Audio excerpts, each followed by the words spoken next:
اعوذ باللہ من الشیطان الرجیم بسم اللہ الرحمن الرحیم۔ محترم ناظرین، السلام علیکم ورحمۃ اللہ۔ آج ہمارا موضوع ہے یہ شیطان کے دردناک انجام کی کہانی ہے۔ محترم ناظرین، آپ سے التماس ہے کہ ویڈیوز کو شروع سے لے کر آخر تک دیکھیں۔ ایک لمحہ ایسا آئے گا جب اس کا سامنا ملک الموت سے ہوگا۔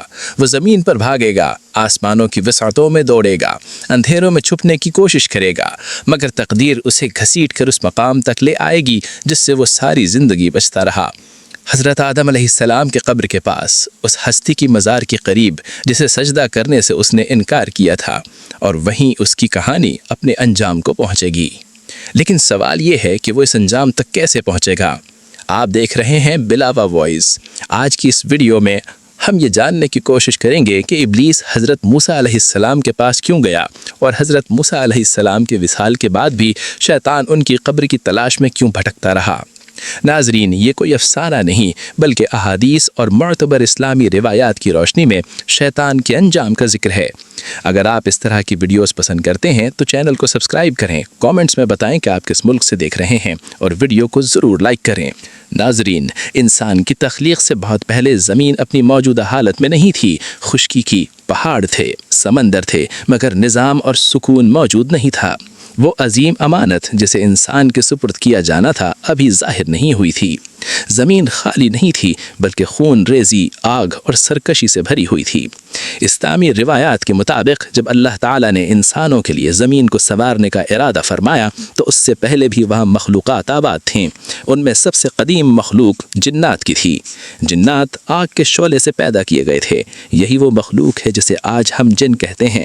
شکل و صورت میں وہ انسانوں سے مختلف تھے، مگر عقل، ارادہ اور اختیار میں انہیں بھی آزمائش دی گئی تھی۔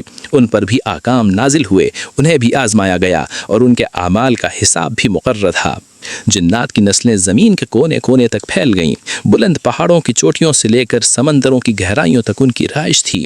اللہ تعالیٰ نے انہیں اپنی بندگی، توحید اور سیدھے راستے کی طرف بلایا۔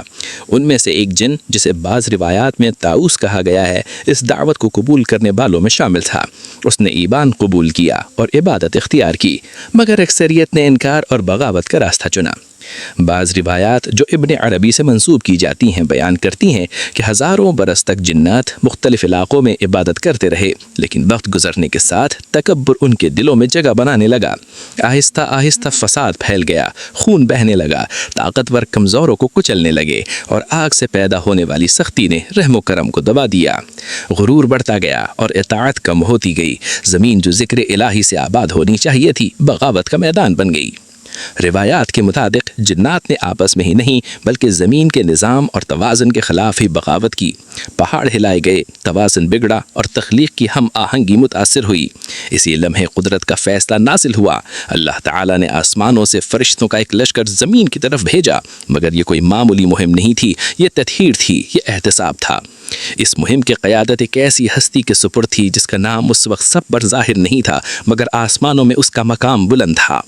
عزازیل، وہی عزازیل جو بعد میں ابلیس اور پھر شیطان کے نام سے پہچانا گیا۔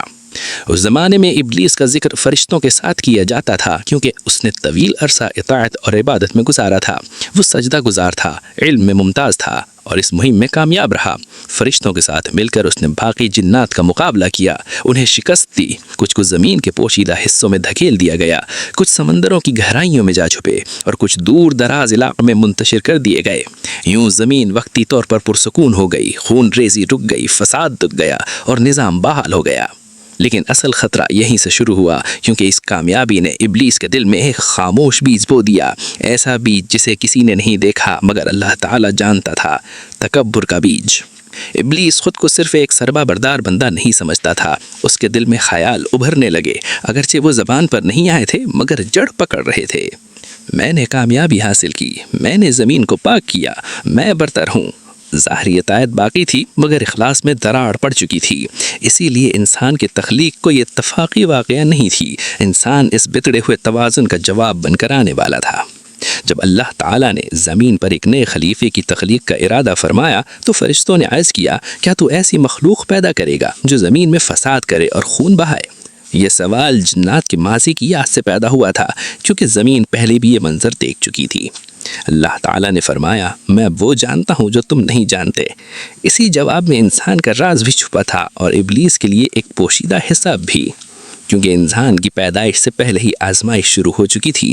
ابلیس کے دل میں پلنے والا غرور ابھی ظاہر نہیں ہوا تھا، مگر وہ ایسے راستے پر چل پڑا تھا جہاں سے واپسی ممکن نہیں تھی۔